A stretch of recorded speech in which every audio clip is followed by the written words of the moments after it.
दोंदार बे उस्मान गाजी के चचा थे।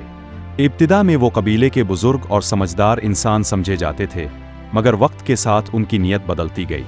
इक़्तिदार की ख्वाहिश और हसद ने उनके दिल में जगह बना ली।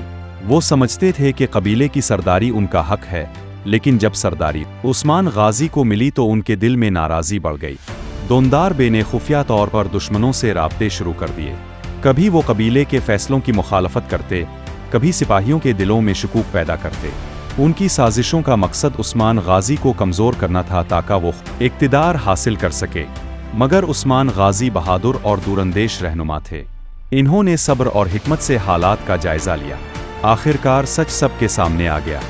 कबीले को मालूम हुआ कि दोंदार बे दुश्मनों के साथ मिलकर साजिश कर रहे थे। ये लम्हा उस्मान गाजी के लिए बहुत तकलीफ दे था, क्योंकि वो अपने चचा की इज्जत करते थे, लेकिन कबीले की सलामती सबसे अहम थी।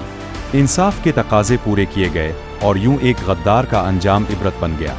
ये वाक़या हमें सिखाता है कि इक़्तिदार की लालच इंसान को अंधा कर देती है और सच आखिरकार सामने आ ही जाता है।